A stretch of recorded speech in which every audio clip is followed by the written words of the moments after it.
Right guys, welcome to another gaming and travel video. Today I'm currently in Windsor, currently looking for somewhere to park, and I'm going to be making my way down to the boats to do the French Brothers River tour. It's about a 40-minute journey one way, 4-minute journey back. You don't have to wear a mask. It's now Freedom Day. It's optional whether you want to wear a mask or not. I'm not going to wear my mask, that's my choice, but if you want to wear your mask you can. So after the French Brothers tour, I'm going to just walk around where the castle is. I'm not going to go inside the castle. I haven't bought a ticket on the day. I don't know if tickets are on sale, but I'm just going to have a little mini walk around and wrap up the vlog. So I hope you enjoy the virtual tour, French Brothers River Tour. The river tour wasn't running last year, so it's great to get down here and support local businesses again as we've come out of full lockdown today, Freedom Day, as the government announced. So yeah, enjoy guys.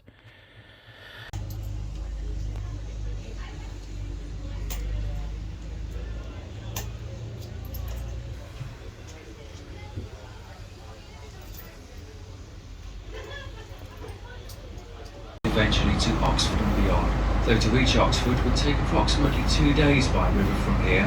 This is mainly due to the 23 locks between here and the middle of Oxford, each one taking up to half an hour to negotiate on a busy day.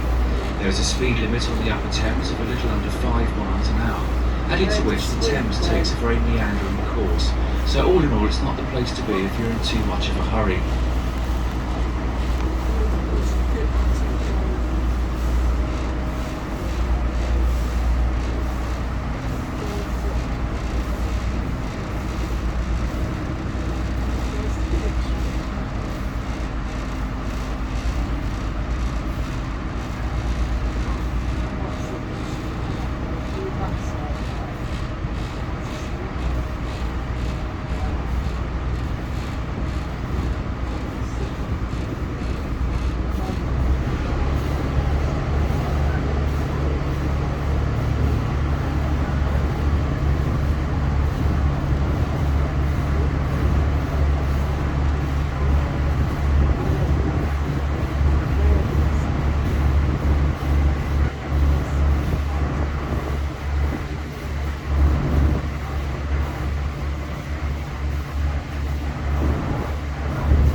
To our left is Jacob's Island, formerly no local councillor and boat builder called Arthur Jacobs.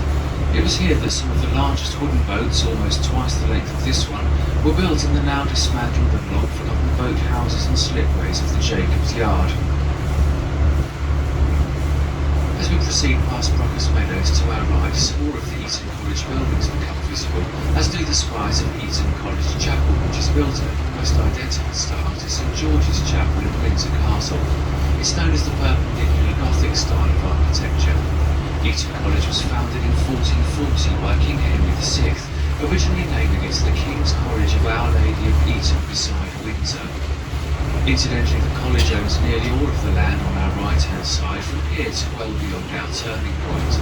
They in fact own portions of land in many whereby parents of Eaton boys used to donate land to the college in order to offset fees. Through the trees to our left shortly we'll see a full-size replica of a Hawker Hurricane fighter plane. This is a memorial to its designer, Sir Sidney Cam, whose former home stands a few hundred yards beyond. This plane bears the markings of one flown in the Battle of Britain by squadron leader John Grandy, who was Constable and Governor of Windsor Castle from 1978 to 1988. Sir Sidney Cam was a pupil of Royal Free School in Windsor. During this time he designed and built model aeroplanes which he then sold to the boys of Eaton College. Whilst the Hurricane was his best known aircraft, Cam also designed the Hunter in 1951, which in 1953 went on to break the world speed record of 727 miles per hour.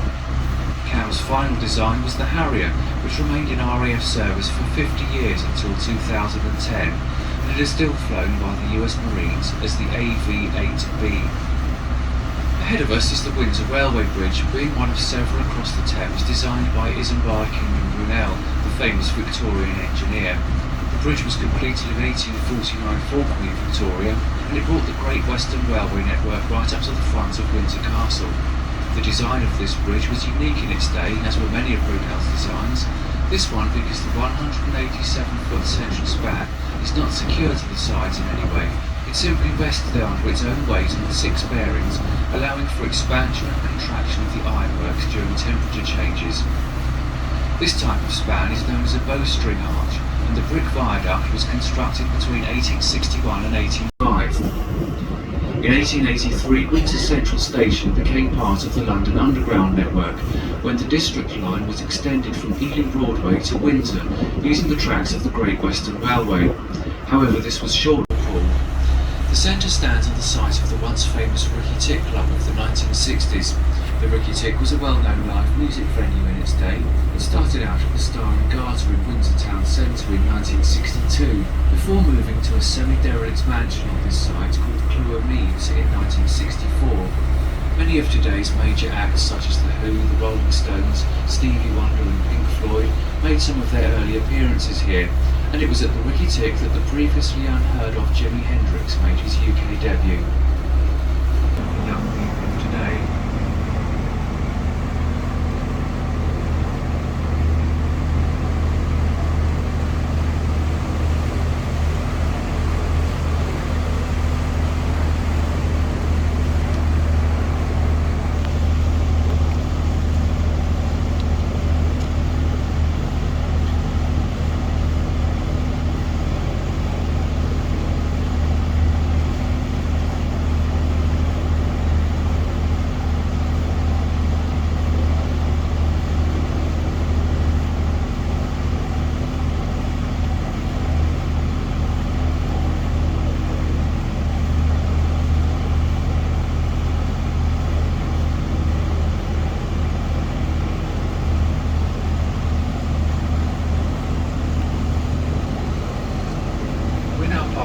Is island to our left. The name is misleading as it is in fact a plot of land formed the downstream end of a much larger island. This plot was sold for development by the owners of Plumer Boatyard in 1957 for £7,000. The land and 5 houses on it are now estimated to be worth well in excess of 20 million. Past residents include the Australian singer and actress Natalie Imbruglia, who in fact called one of her albums White Lily's Island.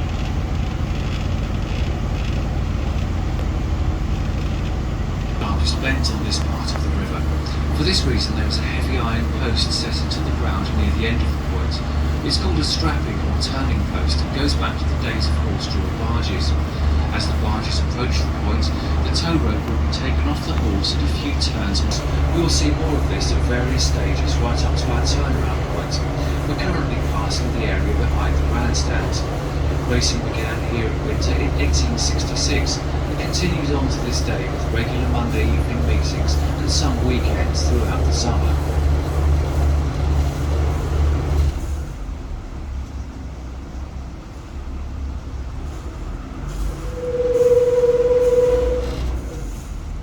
Racecourse. This course is unique in that it stands entirely on an island. It's called Ray's Island and it's in fact the largest on the Upper Thames, being about a mile long. The only Thames island longer than this one is Canvey Island on the Thames estuary beyond London. It's also one of only 2 figure-of-8 courses in the country, the track having been laid out in this way in order to fit the required length of track into the limited space offered by the island.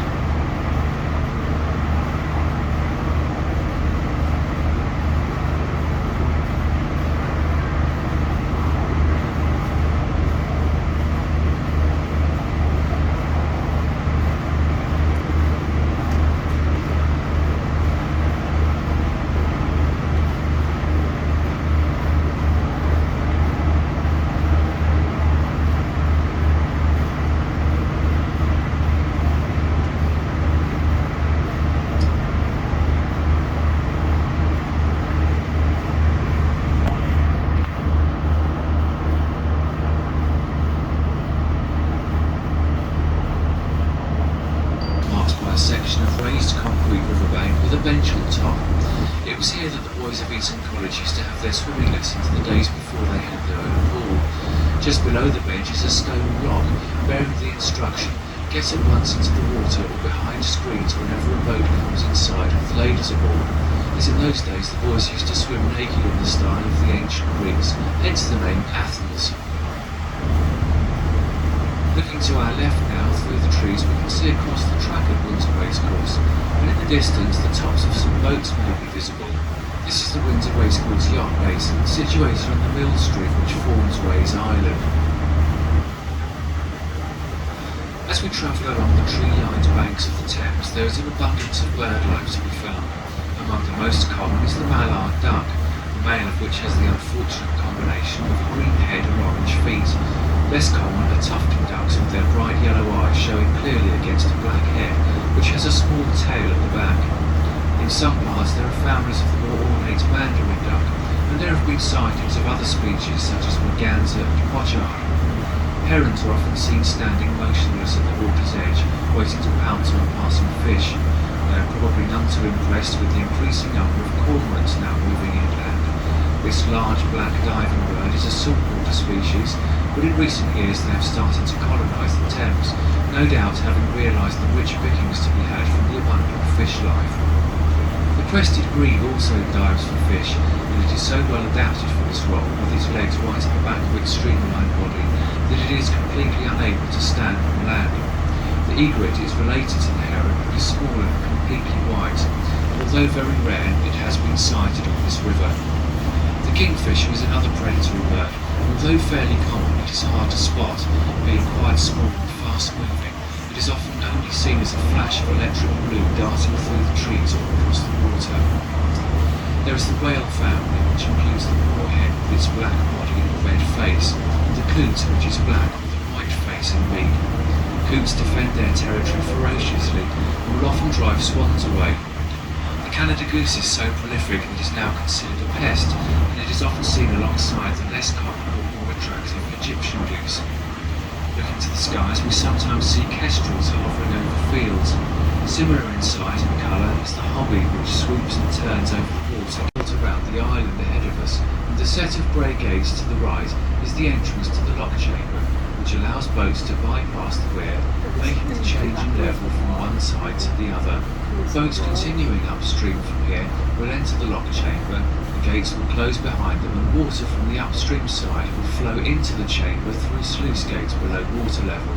This flooding of the lock will raise the boats until the water level in the chamber is equal to the level on the upstream side, at which point the upstream gates can open, allowing boats to continue their journey. The reverse process then allows passage for boats travelling downstream, and the flooding and draining of the lock chamber is simply achieved using the force of gravity. There are no pumps involved. Between the lock and the island, a set of rollers can be seen. These allow users of small boats and skiffs to manually negotiate their passage. The source of the Thames is called Thames Head and is close to Cirencester and the Cotswold Hills in Gloucestershire. It flows downhill following the gradient of the land, and for the first 140 miles it passes through 45 of these lock and weir systems, spaced along this section which is known as the Upper Thames. The Upper Thames drops in elevation by about 300 feet, and these lock and weir systems allow the drop to occur as a series of controlled steps of a few feet each time, and there is no tidal effect on the Upper Thames. Boveney is the 36th lock from the source, and there are another 9 downstream of here, the last of these being at Teddington west of London. Beyond Teddington, the remaining 75 miles of the Thames becomes tidal as it flows through London and on into the North Sea. This gives a total length of 215 miles. The weir ahead of us is a bit like a dam spanning the main channel, and it is this which does the main job of controlling the flow and subsequently the level. The lockkeeper does this by raising or lowering the individual gates, usually in response to recent rainfall. Allowing a faster flow during wet weather prevents a build-up in level which could lead to flooding, while in dry weather the weir gates are closed in, holding the water back but maintaining a safe depth for boats to navigate. Indeed, the lockkeepers maintain a chain of communication along the river, keeping the Upper Thames at a more or less constant level throughout the year. Towards the right-hand end of the weir is the Salmon Ladder, this being a narrow channel divided lengthways by a series of baffles which slow the water down and cause slight backflow, assisting the migrating salmon in their arduous journey to the source of the river. Salmon were successful after a long absence, and they've become firmly re-established since then. This is mainly due to the cleanliness of the waters these days, the Thames in fact being now officially recognised as one of the world's cleanest metropolitan rivers, that is to say one which flows through major towns and cities. This was not always the case though, and in the 1800s the river was so badly polluted that it was declared dead in the London area, and that no fish or bird life could survive in or around the water. The smell of the river was unbearable to those who lived or worked near it. Diseases such as typhoid and cholera were rife, and this period was known as the Great Stink. For Londoners, things improved greatly in the 1850s with the building of Joseph Bazalgette's enclosed sewage system, and elsewhere along the river many improvements have been made, and the process continues to this day. The colour of the water is deceptive. Despite looking dirty, the brownish-green tinge is caused by naturally occurring sediments and microorganisms.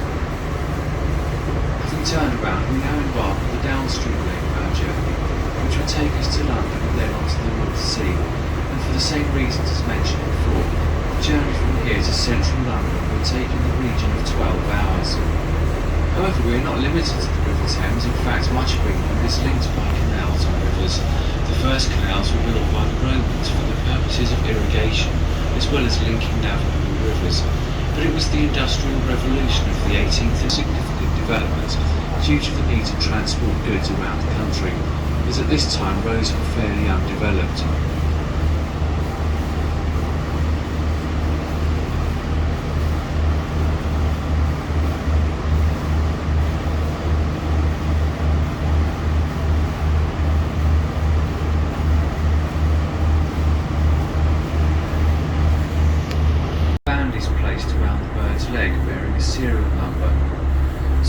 Serves as a census as it records numbers of swans, and the birds are also checked for weight and general condition.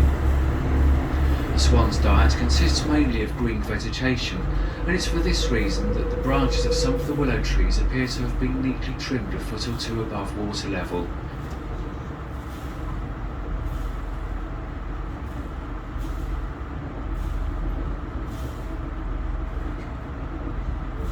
To our right, we will pass the mooring pontoon and jetty at Windsor Racecourse, allowing the French Brothers fleets to transport racegoers to and from the course whenever there is a race meeting or any other event being held here. The journey takes a little under 10 minutes each way and allows racegoers to have a relaxing drink on board whilst avoiding the tedious traffic jams which always occur on race days. As we once again round Plumer Point, we will pass the grounds of the Plumer Mill House to our right, the main buildings which are immediately visible. The mill has stood on this site since the 10th century and was mentioned in the Domesday Book as having a value of 10 shillings. It was powered by the mill stream which forms Ray's Island and continued to mill corn until 1900. After this time it was converted to residential use, and during the 1970s it was the home of the British actor Michael Caine. In 1980 he sold the house to Jimmy Page, the guitarist in Led Zeppelin, who then sold the house sometime during the 1990s, but then a few years later took the opportunity to buy the house for a second time before finally selling it again in 2008. The land to our right, from the mill house to the bridge ahead, including White Lily's Island, forms part of Plumer village. This is the oldest part of Windsor, as there was a Saxon settlement on this site before the time of the Norman conquest. The present town of Windsor started to develop after 1070, when William the Conqueror first laid the foundations of Windsor Castle.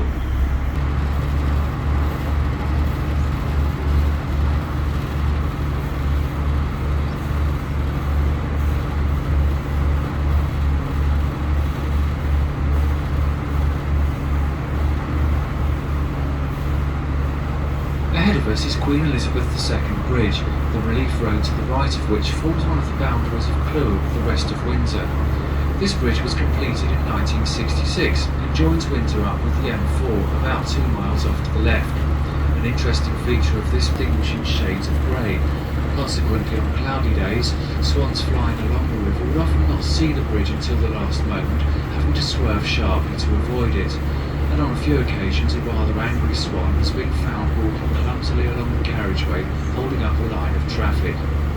It was found that swans are able to see the colour red quite easily, so these markers were put on both sides of the bridge to help them with their navigation. Sometimes we see boats on the Thames with interesting histories, in particular those which took part in Operation Dynamo in 1940. These are the Dunkirk little ships. Operation Dynamo lasted 9 days and resulted in over 1/3 Allied troops being rescued from the beaches of Dunkirk on the coast of northern France. The operation was planned by Vice Admiral Ramsay, who sent out an appeal to private boat owners and operators of small commercial craft who could get close to the shore.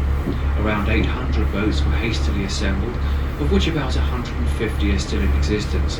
Often being of wooden construction, these little ships can usually be recognised by a small brass plaque on the wheelhouse inscribed Dunkirk 1940. They may also fly the flag of the Association of Dunkirk Little Ships, which is the cross of St George with the crest of Dunkirk in the centre. On the left-hand bank between here and the railway bridge, we'll pass 2 small green footbridges. These are the upper and lower bargemen's bridges, and as their name suggests, they were originally built to facilitate the pulling of horse-drawn barges. The bridges cross the downstream ends of the Cuckoo Weir stream, which divides a little further up. This intriguing stretch of water can be seen by taking one of our half-hour explorer trips, which depart from the tea gardens near Jacob's Island. Operating in fair weather during the peak season, the low-level 12-seat open boat is ideal to negotiate the low trees and bridges while skimming over the shallow riverbed, affording a unique view of Wild close to the Swan Lifeline Centre.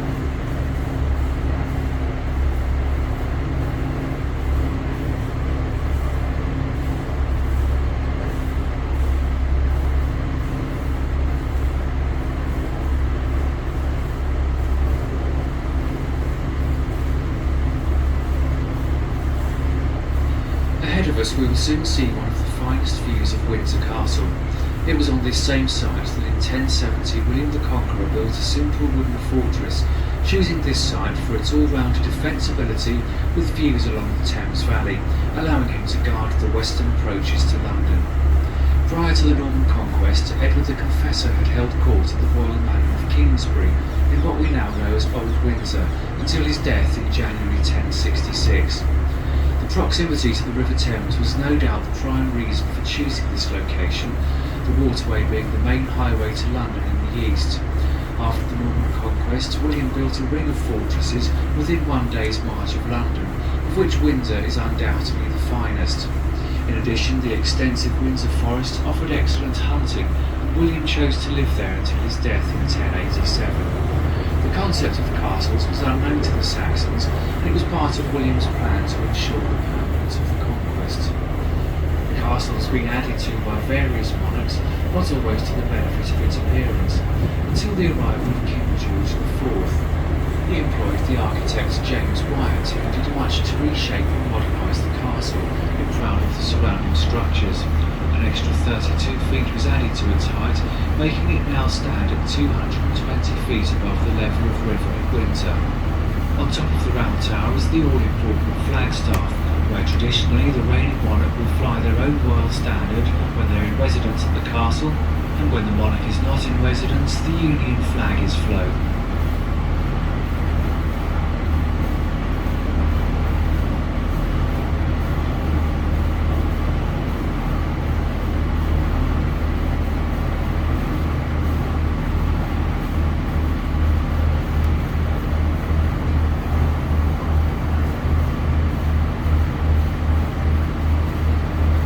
As we approach the end of our trip, we see Windsor Bridge coming into view ahead. There is likely to have been a wooden crossing here in the 1100s following the construction of the castle.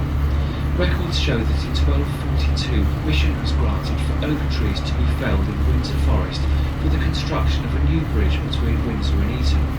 This stood until 1819, when after damage and deterioration, a replacement was decided upon. The architect Sir Charles Hollis designed the bridge you see here today, using cast iron on buttresses of granite, and it was completed in 1824.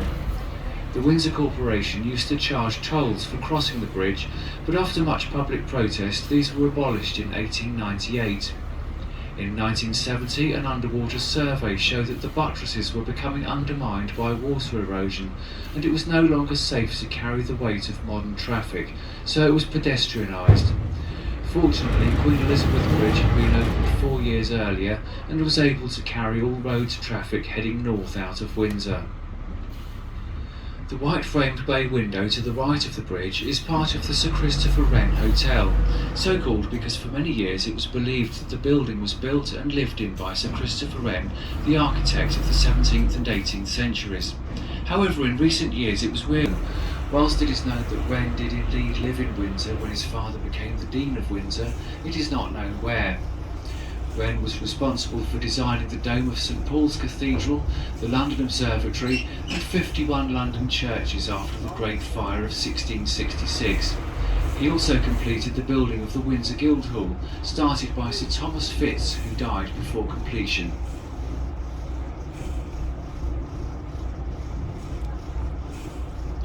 We're now nearing the end of our trip and we would like to thank you for cruising with us today, and we hope you've had a pleasant time on the River Thames.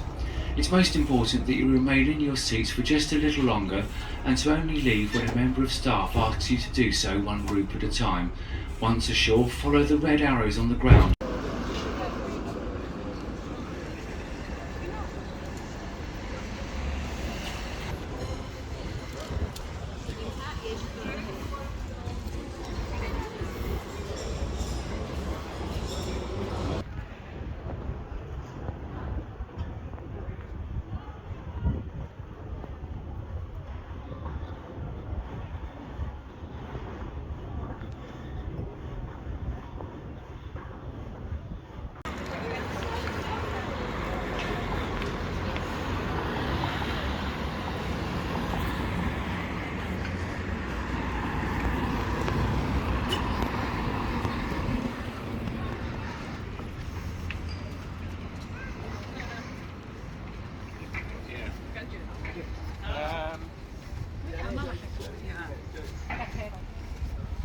Yeah.